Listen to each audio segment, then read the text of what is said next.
দশম শ্রেণীর কষে দেখি 4 3 দাগ করাবো। 3 দাগে বলেছে একটি সমকোণী চৌপালাকার ঘরের দৈর্ঘ্য প্রস্থ উচ্চতা যথাক্রমে 5 মিটার 4 মিটার 3 মিটার হলে ওই ঘরের সবচেয়ে লম্বা যে দণ্ড রাখা যাবে তার দৈর্ঘ্য হিসাব করে লিখি।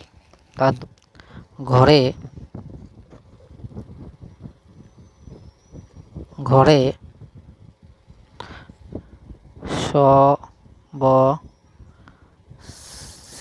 সবচেয়ে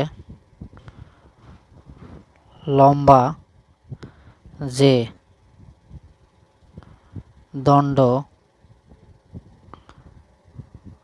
রাখা যাবে তার দৈর্ঘ্য সমান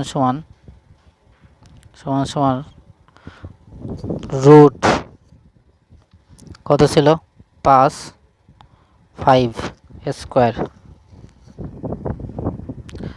কত ছিল 4 প্লাস 4 স্কোয়ার প্লাস আর কত ছিল 3 এর স্কোয়ার, এখানে রুট আছে সমান রুট। তাহলে কত আছে, তাহলে 5 5 25 স্কোয়ার প্লাস 4 4 16 স্কোয়ার প্লাস 3 3 9, তাহলে সমান এখানে 9 6 15 15 5 20 20 0 হাতে 2, তাহলে তোমার কত আছে 2 4 5 50, ঠিক আছে। এর রুট হলো এখানে মিটার, এটা আছে মিটার, তো মিটার তাহলে 5 রুট 5 বাইরে থাকছে রুট, তোমার হচ্ছে 2 মিটার, এটা হচ্ছে অ্যান্সার। দেখো 50কে যখন আমি লসাগু করি 5 দিয়ে যখন লিখি তাহলে কত হচ্ছে 5 10 কে 50, আবার যদি 5 লিখি তাহলে তোমার 5 দুগুণে 10, এই যে 5 দুটো 5 মানে 5 গুণ 5 গুণ 2 আসছে, ঠিক আছে। 5 গুণ 2 আসছে, তখন এই দুটো 5 থেকে এই যে একটা 5 বাইরে এসছে, ঠিক আছে, আর একটা 2 থেকে গেছে যেহেতু, তাই রুটের ভিতরে 2 থেকে গেছে, তাহলে আনসার হচ্ছে তোমার 5√2 মিটার, ঠিক আছে, এটা হচ্ছে আনসার। 4 দাগে বলছে একটি ঘনকের একটি তলের ক্ষেত্রফল 64 বর্গ মিটার হলে ঘনকটির আয়তন হিসাব করে লিখি। তাহলে বলছে একটি ঘনকের একটি তলের ক্ষেত্রফল 64 বর্গ মিটার হলে ঘনকটির আয়তন হিসাব করে লিখি। ঘনকের একটি ঠিক আছে, একটি ঘনকের একটি তলের ক্ষেত্রফল, এই যে ঘনকের একটি তলের ক্ষেত্রফল কথাটা লিখব, একটি তলের ক্ষেত্রফল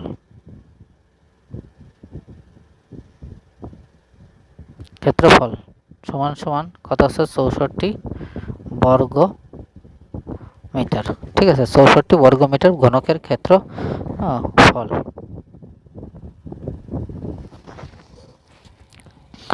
এবার বলছে যে ঘনকের বাহুর দৈর্ঘ্য কত, তাহলে অতএব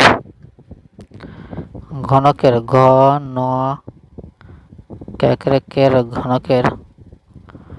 বাহুর দৈর্ঘ্য, এবার বাহুর দৈর্ঘ্যটা বের করতে হবে, ঠিক আছে। তাহলে বাহুর দৈর্ঘ্য ঘনকের বের করতে হলে কি আছে রুট 64 সমান একে যদি করি তাহলে 8 রুট 8 এর স্কোয়ার, এই রুটের সঙ্গে 2 একটা স্কোয়ার, আর এই যে রুটও এই পাওয়ারের সঙ্গে এই পাওয়ার গুণ হয়ে ভ্যানিশ হয়ে যায়, শুধু 8 আছে। তাহলে বাহুর দৈর্ঘ্য 8, ঠিক আছে, বর্গ মিটার, ঠিক আছে। এবার অতএব ঘনকের আয়তন কত, এবার আমাদের বের করতে হবে ঘনকের আয়তন, কারণ বলছে ঘনকটির আয়তন হিসাব করি, তাই বলছে। তাহলে অতএব ঘনকের ঘনকটির আয়তন অন্তস্থ আয়তন সমান 8 এর কিউব, অর্থাৎ 64 আর 8 কত হচ্ছে তোমার 51 বর্গ মিটার। 512 ঘন মিটার। ঠিক আছে, আমাদের বকুলতলা গ্রামে 2 মিটার চওড়া এবং 8 ডেসিমিটার গভীর একটি খাল কাটা হয়েছে। যদি মোট 240 ঘনমিটার মাটি কাটা হয়ে থাকে তবে খালটি কত লম্বা হিসাব করে লিখি। মিটার লম্বা। অতএব মনে করি খালটি x মিটার লম্বা, x মিটার লম্বা। তাহলে মনে করি খালটি x মিটার লম্বা। তাহলে 8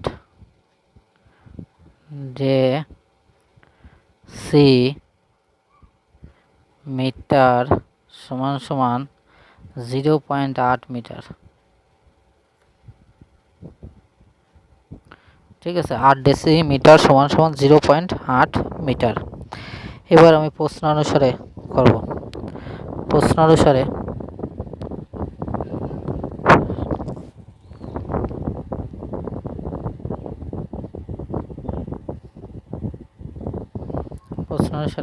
ঠিক আছে, তাহলে তোমার কত ছিল? 2 মিটার ছিল। এখানে আমাদের বকুলতলায় 2 মিটার আর 8 ডেসিমিটার ছিল, আর আছে তোমার 240 ঘনমিটার ছিল। ঠিক আছে, তাহলে আমরা 2 ইন্টু এক্স, আর আমরা যে ডেসিমিটারটাকে করে নিছি, ডেসিমিটারকে আর মিটারে করে নিছি, তাহলে ইন্টু 0.8 সমান সমান তোমার আছে 240 2x 0.8 2 গুণ, তাহলে 16 1, তাহলে পয়েন্ট এত, পয়েন্ট এত, তাহলে এর সঙ্গে এক্স, তাহলে 1.6x is equal to 240। X সমান সমান 240 বাই, ঠিক আছে, এখানে তোমার 1.6 এর উপরে 10 চলে, 8 দুগুণে 16 আর 8 24 30, আবার 2 দিয়ে কাটলেই 15 দুগুণে 30, তাহলে কত আসছে তোমার x সমান সমান অর্থাৎ 150। x সমান সমান কত আসছে? 150। তাহলে খালটি কত মিটার লম্বা ছিল? অতএব লিখতে হবে, অতএব খালটি 150 মিটার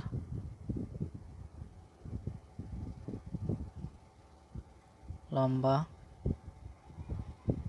ছিল। ঠিক আছে, খালটি 150 মিটার লম্বা ছিল। এটা 5 ঘনকের একটি ঘনকের কর্ণের দৈর্ঘ্য 4√3 সেমি হলে ঘনকটির সমগ্র তল ক্ষেত্রফল হিসাব করে লিখি। সমগ্র তলের ক্ষেত্রফল হিসাব করে লিখতে বলেছে।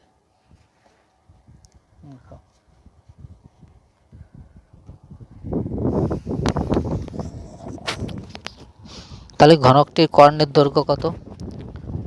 ঘনকটির কর্ণের দৈর্ঘ্য এই যে তোমার 4/√3। তাহলে ঘনকের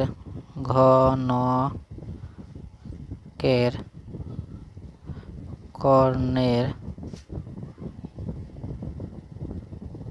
দৈর্ঘ্য সমান সমান 4/√3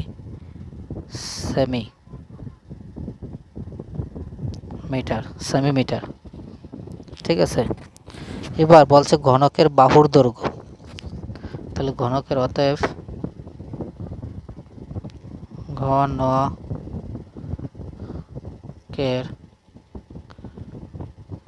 বাহুর দৈর্ঘ্য, ঘনকের বাহুর দৈর্ঘ্য তোমার এখানে আছে 4√3 বাই 3 সমান সমান 4। ঠিক আছে, 4 সেমিমিটার বা সেন্টিমিটার।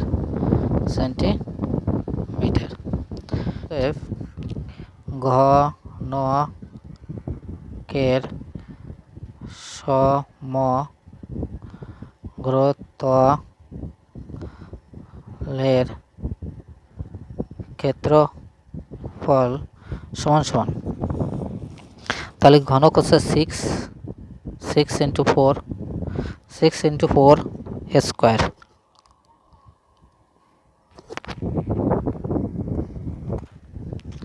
তাহলে সমান সমান কত আছে 6 ইন্টু 4 4 16, 6 6 36, 6 9 96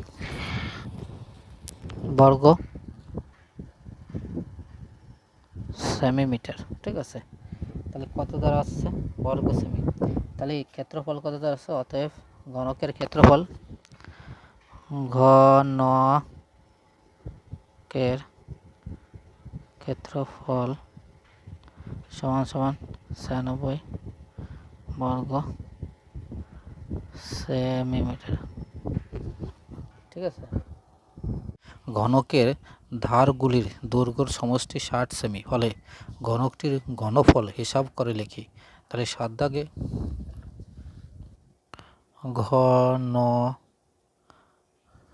ঘনকের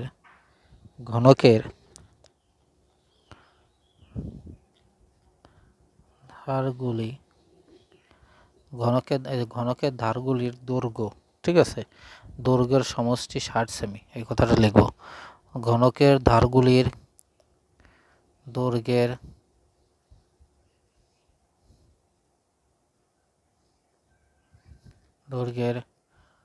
সমষ্টি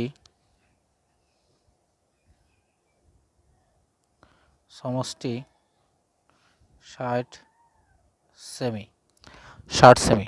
ঠিক আছে, এবার বলছে ঘনকের একটি ধারের দৈর্ঘ্য, তাহলে একটি ধারের দৈর্ঘ্য, তাহলে ঘনকের একটি ধারের দৈর্ঘ্য একটি ধারের দৈর্ঘ্য, ঠিক আছে, একটি ধারের দৈর্ঘ্য সমান সমান 60/12, 5 বরং 60 অর্থাৎ 5, ঠিক আছে, সেমি, 5 সেমি একটি ধারের দৈর্ঘ্য। ঠিক আছে, এবার বলছে তাহলে ঘনকের ঘনফল, অতএব ঘনকের ঘনফল সমান সমান, তাহলে ঘনকের ঘনফল কী হবে, ঘনফল বের করতে 5 কিউব সমান সমান 25, 5 25 25, 5 25 125। ঠিক আছে, এত ঘন সেমি। এটা হচ্ছে 7 দাগ ছিল। 8 দাগে কি বলছে যদি একটি ঘনকের 6টি পৃষ্ঠতলের ক্ষেত্রফলের সমষ্টি 216 বর্গ সেমি হয় তবে ঘনকটির আয়তন কত হিসাব করে লিখি। বলছে যদি একটি ঘনকের 6টি পৃষ্ঠতলের ক্ষেত্রফল সমষ্টি 216 বর্গ সেমি হয় তবে ঘনকটির আয়তনের কত হিসাব করে লিখি। এটা হচ্ছে 8 দাগ। দেখো 8 দাগ, ঘনকের 6টি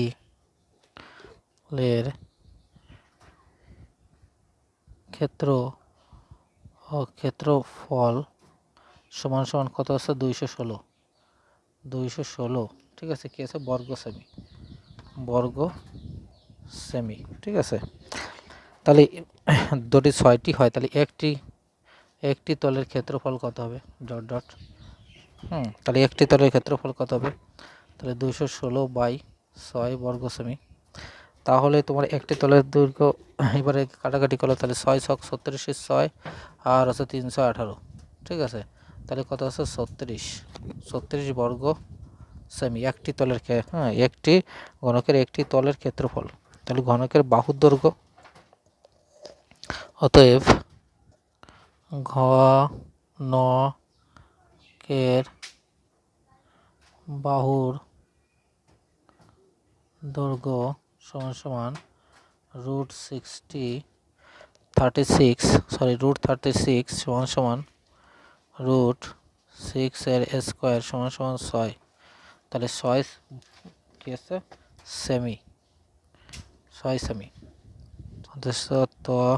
আয়তন সমান সমান 6 এর কোনি চৌপালের আয়তন 432 ঘন সেমি, তাকে সমান আয়তন বিশিষ্ট দুটি ঘন ও এর পরিণতি করা হলো।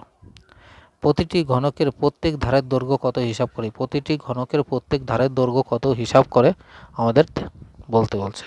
তাহলে 9 দাগ আসো দেখি। 9 দাগ ই এক্স তোমার হচ্ছে 4, এটা হচ্ছে 10 ক্লাস, ঠিক। প্রতিটি ঘনকের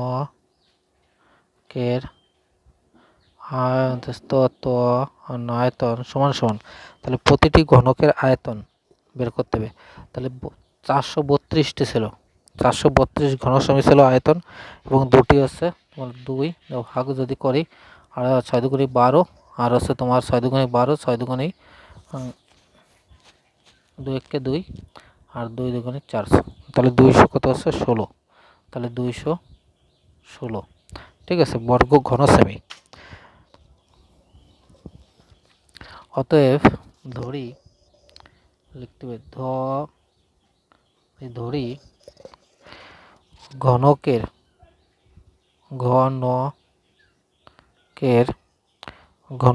প্রতিটি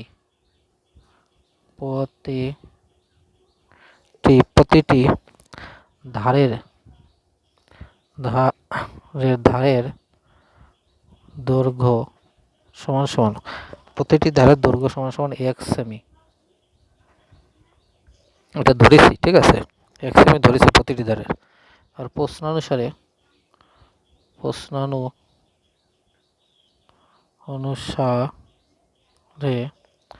সমান সমান, তাহলে কত আসলে আমরা ধরেছি x cube is equal to 216, তাহলে এক্স সমান সমান এর যদি কিউব করি, তাহলে এর যদি কিউব করি এক্স কিউব, এর যদি কিউব করি তাহলে কত হচ্ছে 6 এর কিউব, অর্থাৎ কিউব ভ্যানিশ হয়, এক্স সমান সমান কত হচ্ছে 6, অর্থাৎ প্রতিটি ধারার দৈর্ঘ্য 6 সেমি।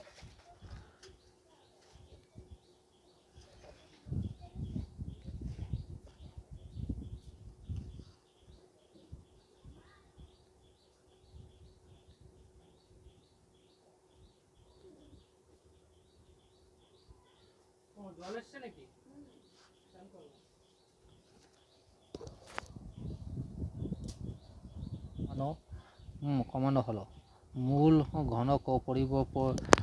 ঘনক ও পরিবর্তিত ঘনকের ঘনফলের অনুপাত কি হবে হিসাব করে লিখি। এটাতে 10 দাগ, তাহলে 10 দাগের অঙ্ক 10 দাগে ধরবো, মনে করি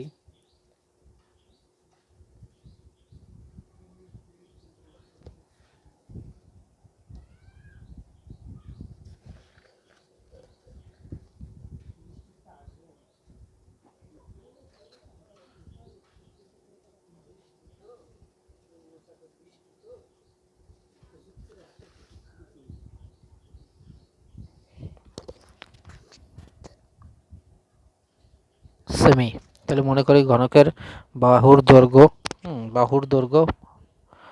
দৈর্ঘ্য এ সেমি, ঠিক আছে। তাহলে অতএব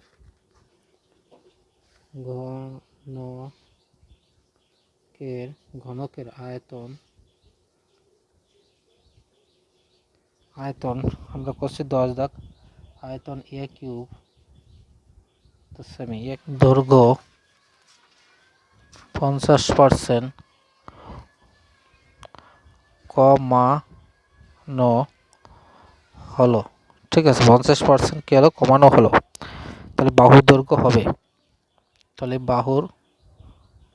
বাহুর দৈর্ঘ্য হবে সমান সমান a মাইনাস a ইন্টু 50/100 2, তাহলে কি হচ্ছে এখানে a/2 এর উত্তর এত সেমি। অতএব পরিবর্তিত ঘনকের আয়তন পরিবর্তিত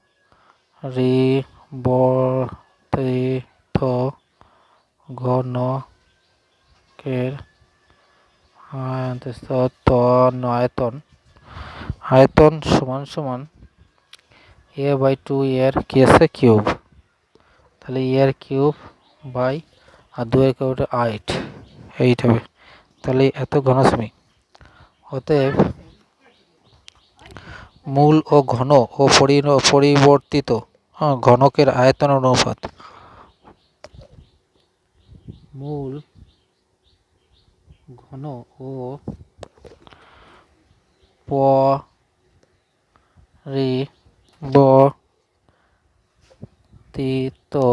পরিবর্তিত ঘনকের আয়তন অনুপাত সমান সমান a cube is to a by 8, ঠিক আছে, সমান সমান 8:1 অ্যান্সার। ঠিক আছে, এটা ছিল 10 দাগ।